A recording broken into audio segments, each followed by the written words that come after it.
There's a real difference between someone being fascinated by your presence and someone being devoted to your essence. Attention is easy to give. It's shiny, it's flattering, it feels exciting and immediate. But attention can vanish the moment nothing new is feeding it. What we're exploring here goes much deeper than that. We're talking about a kind of love that reaches past your surface and recognizes something lasting within you. This person doesn't just like how you look when you're confident and put together. They notice who you are when you're quiet. They're not only present when you're shining and lighting up a room, they stay even when you're uncertain, when you withdraw, when you're tired of constantly having to be strong. That right there is the first sign worth paying attention to. Attention gravitates toward performance. Love gravitates toward what's real. A lot of people fall for projections rather than actual people. They see what they want to see. They get attached to an image, an idea, or a role you're unconsciously playing without even realizing it. But when someone genuinely loves your soul, they're not captivated by some illusion. They're curious about your contradictions. They're patient with how complicated you are. Your independence or your depth doesn't threaten them. Instead of pulling back when they catch a glimpse of your fears or your wounds, they actually move closer with real respect. Here's another sign worth noticing. They don't try to mold you into some more convenient version of yourself. When someone's mainly after attention, they tend to shape you in ways that keep that attention flowing. They encourage the parts of you that entertain or please them, and they quietly discourage the parts that challenge them. But when someone loves your soul, they honor all of you, the whole package. They don't ask you to dim your intensity or sand down your edges just so they feel more comfortable. They understand that your light and your shadow are meant to exist together, not be separated. When we talk about real love, seeing the unconscious parts of you, not just the personality you show on the outside, we're talking about a kind of perception that goes way beyond charm, beyond habits, beyond the polished version of yourself you present to the world. Every person develops a kind of public self. This is the version of you that knows how to talk appropriately, that knows how to look competent, that knows how to project strength, humor, intelligence, or calmness. It's the social self, shaped by expectations, culture, family roles, and just trying to survive and get by in the world. Most relationships exist at that level. People respond to how you appear, how you act, how you make them feel in any given moment. They're connecting with your personality, not necessarily what's happening underneath it. But beneath that visible layer, there's an entire world. There are fears you rarely say out loud, longings you barely even admit to yourself, old wounds that still shape how you react to things, instincts you suppress just to seem acceptable, dreams you protect because they feel too fragile to expose. This inner world isn't always neat or logical. It's full of contradictions. You can feel confident and insecure at the same time. You can crave closeness while also being afraid of being vulnerable. You can be strong for everyone around you while secretly wishing someone would notice that you're exhausted. A lot of this runs on autopilot, beneath your conscious awareness. You might not even fully understand it yourself. When someone only loves your visible personality, they're loving what's convenient and easy to grasp. They admire your strengths, enjoy your sense of humor, appreciate how reliable you are, or feel drawn to your energy. But their connection depends on that surface presentation staying consistent. If you change, if you struggle, if you withdraw, if you reveal more complexity than usual, their interest can fade because it was attached to the version of you they could easily see and understand. Loving the unconscious parts of someone requires a completely different kind of awareness. It means sensing patterns in you that you've never put into words. It means noticing when your irritation is actually hurt underneath, when your silence is really a form of protection, when your independence is hiding a fear of being a burden to others. It involves picking up on the emotional undercurrents beneath what you actually say. This isn't about mind reading, it's about attunement, an intuitive sensitivity to what's happening beneath someone's behavior. This kind of love doesn't just react to what you show, it responds to what you're struggling to show. When you overcompensate by being extra strong, this person picks up on the exhaustion underneath. When you deflect with humor, they sense the vulnerability you're covering.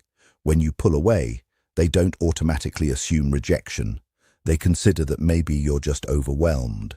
They're not just interacting with your actions, they're engaging with the deeper motivations and history behind those actions. Being seen at that level can feel unsettling. It exposes you. The unconscious is often where shame, doubt, and unresolved pain quietly live. When someone acknowledges all of that without judgment, without pulling away, it creates a rare kind of psychological safety. You no longer have to keep performing constantly. You can soften, you can contradict yourself, you can admit you're confused, and the love stays. Loving someone's unconscious parts also means accepting that they're a work in progress. There are unresolved tensions, blind spots, identities that are still evolving. Instead of demanding perfection, this kind of love is patient with growth.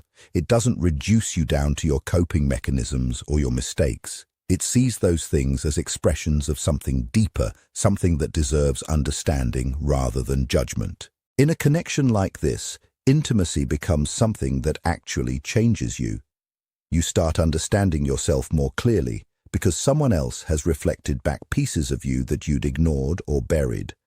Their presence acts like a mirror, showing you both your wounds and your potential. The relationship becomes a space where the hidden parts of you can slowly become part of your conscious sense of self, not through pressure, but through acceptance. When we say genuine connection is rooted in depth rather than validation or attention, we're pointing out a clear psychological difference between two very different emotional experiences. Validation and attention are powerful. They stimulate the ego. They affirm your sense of identity. They create the feeling of being noticed, chosen, momentarily lifted up. When someone gives you attention, your nervous system responds. You feel seen. You feel important. You feel wanted. But attention is often conditional. It depends on novelty, on performance, on reciprocity, on excitement. It's sustained by stimulation. Depth, on the other hand, isn't built on stimulation. It's built on understanding. A connection rooted in validation is constantly seeking reassurance. Do you admire me? Do you approve of me? Do you need me? It depends quietly on feedback. When that feedback weakens, insecurity rises. The bond starts to feel shaky because it was anchored to a reaction rather than to actual recognition. In relationships centered around attention, both people can end up performing. One person performs attractiveness, intelligence, strength, mystery, or success. The other performs admiration, desire, fascination, or dependence. There's a constant exchange happening, but it's surface-driven. The relationship feeds the ego rather than the inner self. So when circumstances shift, stress increases, appearance changes, confidence dips, life gets heavy, that structure starts to weaken because it relied on maintaining a certain image. A connection rooted in depth works differently. It doesn't depend on constantly impressing each other. It's not fueled by non-stop praise or dramatic intensity. Instead, it's sustained by curiosity about each other's inner world. Depth means wanting to understand how someone thinks when they're alone, what shaped their fears, what memories still influence their choices, what contradictions they carry around. It involves real emotional investment in someone's inner landscape, not just how they behave on the outside. Validation says, "You make me feel good about myself." Depth says, "I want to understand who you are, even when there's nothing in it for me directly."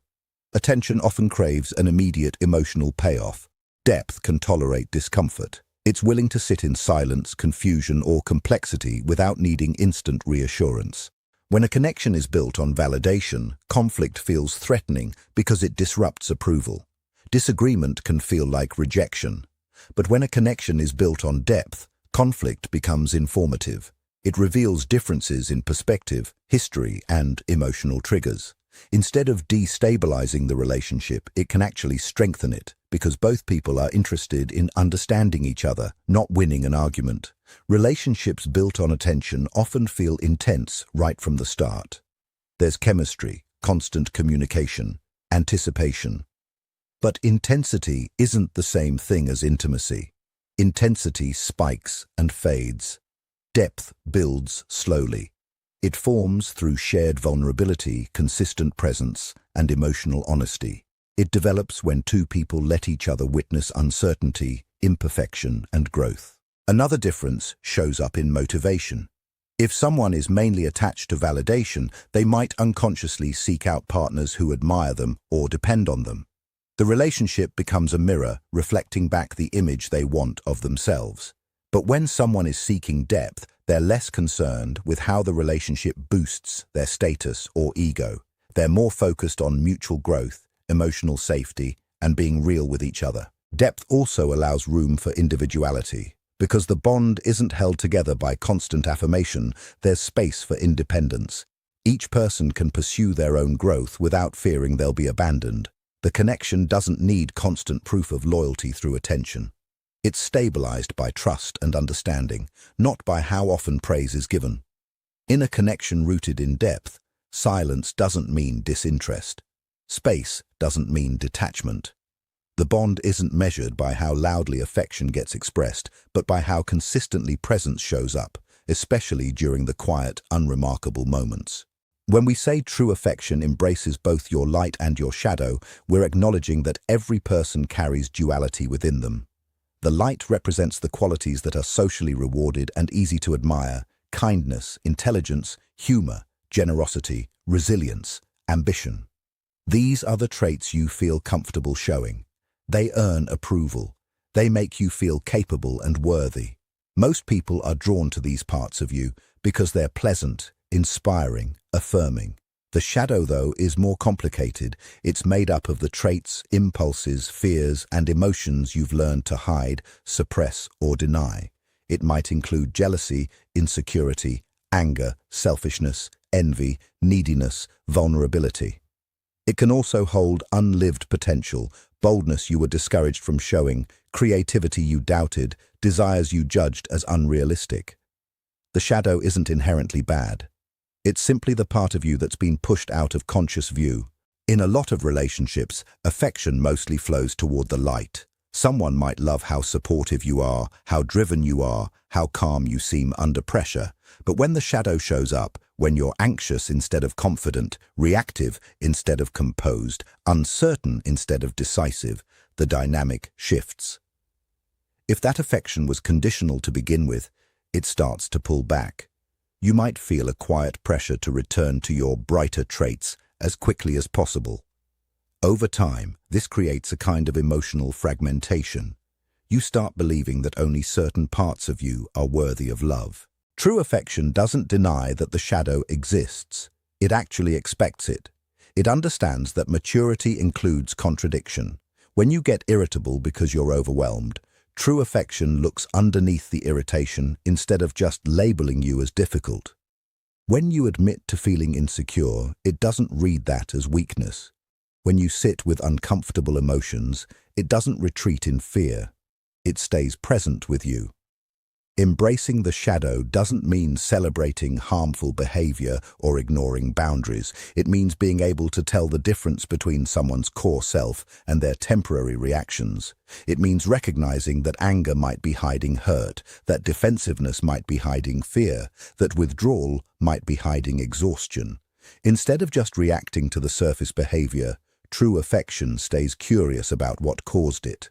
This kind of acceptance creates psychological safety. When you know your darker emotions won't automatically lead to rejection, you stop having to exhaust yourself trying to be perfect. You can admit mistakes. You can express doubt. You can reveal the parts of your history that shaped how you cope with things. The relationship becomes a space where integration can happen, where the gap between your public self and your hidden self starts to soften. There's also a kind of humility involved in loving someone's shadow. It requires recognizing your own. When two people accept that they both carry insecurity, pride, fear, and unresolved patterns, they approach each other with compassion instead of superiority. Instead of trying to control or correct each other, they try to understand. This mutual awareness reduces projection, the tendency to criticize in someone else what we haven't accepted in ourselves. Affection that embraces both light and shadow is steady because it's grounded in reality. It doesn't depend on some idealized image that has to be protected at all costs. It allows for growth because it doesn't demand flawlessness. It finds beauty not just in strengths, but in the courage it takes to face weaknesses. It values honesty over image. It chooses presence over illusion. When we say being fully seen can feel uncomfortable before it feels safe, we're touching on something deeply psychological. Most people say they want to be understood, but the actual experience of being truly visible is far more vulnerable than it sounds. To be fully seen means someone isn't just noticing your strengths and achievements, they're also picking up on your fears, your contradictions, your insecurities, your emotional patterns. That level of recognition removes the protective distance you're used to keeping.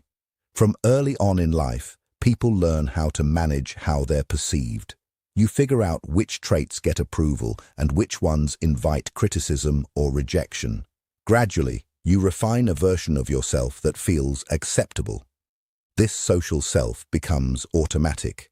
You might not even realize how much energy goes into maintaining it. When someone starts seeing past that surface, noticing the hesitation underneath your confidence, the loneliness underneath your independence, the sensitivity underneath your composure, it can create tension inside you. There's relief in being understood, but there's also exposure.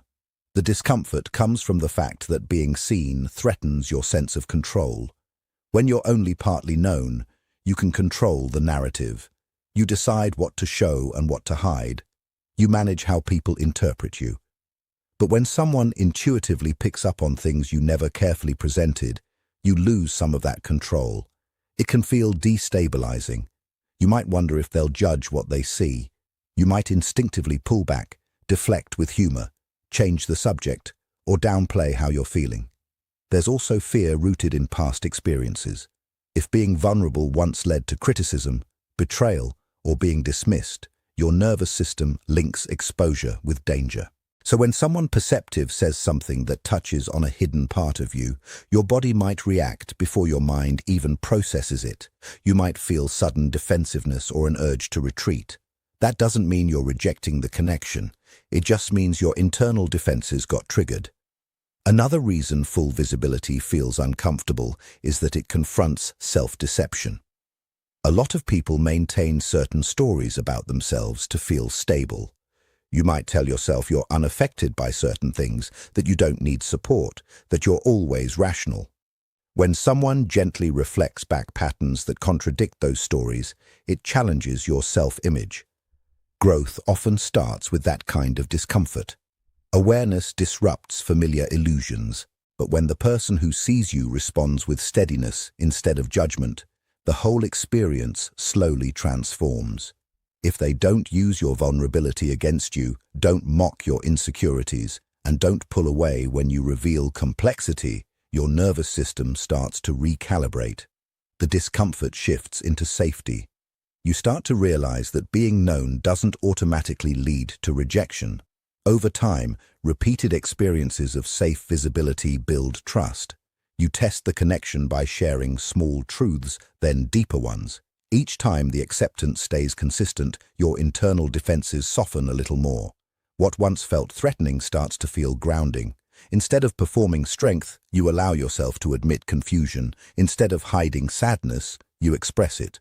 The relationship becomes less about managing impressions and more about actually being real. Full visibility also encourages integration. When someone accepts parts of you that you used to reject, you start accepting them too. Their calm acknowledgement reduces your internal shame. What once felt like a flaw becomes just a human trait. What once felt isolating becomes something shared. That initial discomfort wasn't a sign that things weren't working. It was just the natural reaction of vulnerability meeting unfamiliar safety. When we say love that honors your individuality doesn't try to reshape you, we're describing a kind of attachment that respects who you are, rather than trying to control it. Every person enters a relationship already carrying their own identity, values, preferences, rhythms, ambitions, emotional tendencies, and ways of seeing the world. All of that makes up your individuality. But in a lot of relationships, subtle pressure starts to chip away at that. One person, consciously or not, starts trying to shape the other into a more convenient, agreeable, or familiar version of themselves. This reshaping often starts quietly.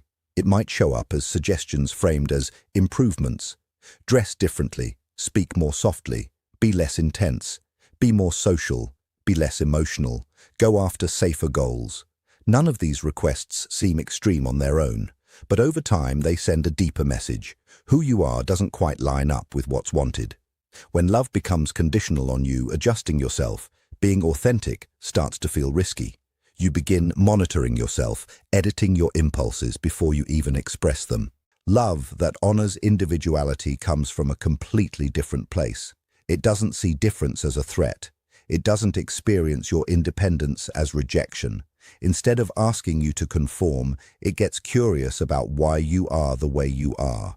Your independence isn't read as distance, it's understood as part of who you are.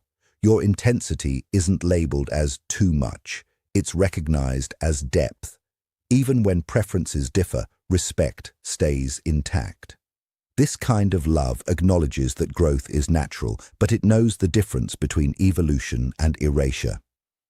Growth comes from internal desire, not external pressure. When someone honors your individuality, they support your development without dictating where it should go. They encourage you to refine your strengths, face your blind spots, and pursue what you care about. But they don't write the script for who you should become. They're a companion to your unfolding, not the architect of your transformation. Control in relationships often comes from insecurity. If someone fears abandonment or feeling not good enough, they might try to manage their environment by shaping their partner's behavior. Reshaping becomes a strategy for feeling stable. But stability built on suppression breeds resentment. The person being molded might go along with it for a while, but inside they feel diminished. Over time, suppressed parts of someone tend to resurface, sometimes as frustration, sometimes as emotional withdrawal. Honoring someone's individuality requires emotional security. It means trusting that love doesn't require sameness. Two different identities can exist side by side without merging into one. Differences in temperament, interests, or perspective aren't automatically problems that need fixing. They're opportunities for growth. Being exposed to someone else's way of seeing the world can broaden your own without replacing it. This kind of respect also allows for healthy boundaries. When your individuality is valued, you're allowed to say no. You're allowed to keep your own friendships, your personal routines, your private thoughts, your own goals. Your partner doesn't see these as threats to the relationship. Instead, they understand that a strong relationship is made up of two whole people, not two halves trying to complete each other. There's also accountability in this kind of dynamic. Honoring individuality doesn't excuse harmful behavior or romanticize immaturity. It distinguishes between someone's core identity and patterns that aren't serving them well. If you're struggling with certain habits, the conversation focuses on mutual well-being, not on reshaping your personality. The goal is alignment, not control. When we say emotional projection fades but soul recognition remains steady, we're pointing to a psychological process that quietly shapes a lot of relationships. Projection happens when someone unconsciously places their own unmet needs, desires, fears, or idealized fantasies onto another person. Instead of seeing the other person as they actually are, they see them as a kind of symbol, a savior, a healer, the perfect partner, a cure for loneliness, or a mirror of who they wish they were. Projection can feel intense and magnetic because it's powered by deep inner longing. At the start of a connection, projection often creates that heightened chemistry. The other person seems extraordinary, almost larger than life. Flaws get minimized or reinterpreted as charming. Similarities get exaggerated. Differences get ignored. The projected image creates excitement because it promises to fulfill something deep inside. But projection is inherently unstable because it isn't based on accurate perception. It's based on imagination layered over reality. Eventually, reality interrupts the projection. The person starts behaving in ways that don't match the fantasy. They have boundaries. They disappoint. They reveal contradictions. They express needs that don't fit the story that was built around them. When projection fades, disillusionment often follows. What once felt electric now feels confusing. Some relationships fall apart at this stage because the attachment was to the projection, not to the actual person. Soul recognition works differently. It's quieter, less dramatic, but it lasts longer. Instead of seeing someone as the answer to unmet needs, soul recognition senses a kind of familiarity in who they really are at their core. It acknowledges complexity from the very beginning. There's attraction, but it comes with respect rather than fantasy. The connection doesn't depend on the other person being perfect or filling some internal gap. Where projection idealizes, soul recognition simply observes. It notices strengths and limitations at the same time. It doesn't panic when flaws show up, because it never pretended they didn't exist in the first place. There's a steadiness to this kind of attachment. It doesn't swing wildly between obsession and disappointment because it's grounded in reality. Projection is often at its core self-focused. Even though it feels romantic, it revolves around how the other person makes you feel or what they represent to you. Soul recognition shifts the focus outward. It's genuinely interested in who the other person actually is, their history, their patterns, their individuality. It doesn't demand they follow some script. Another difference shows up in emotional regulation. Projection intensifies the highs and lows. Small gestures feel huge. Small conflicts feel like disasters. The emotional climate becomes unstable because it's tied to maintaining a fantasy. Soul recognition keeps things balanced. Affection doesn't depend on constant validation of some imagined role. It stays present even when the initial excitement settles into familiarity.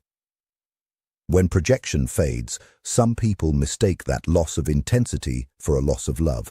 But really, what's fading is the illusion. If there's nothing deeper underneath it, the relationship weakens. But if soul recognition is there, the fading of projection can actually make the bond stronger. Without fantasy clouding things, two people can finally connect as they really are. Soul recognition is steady because it's rooted in acceptance, not expectation. It doesn't need the other person to be some kind of ideal. It leaves room for growth, change, and imperfection. While projection burns bright and fast, recognition glows steadily, sustained by understanding rather than imagination.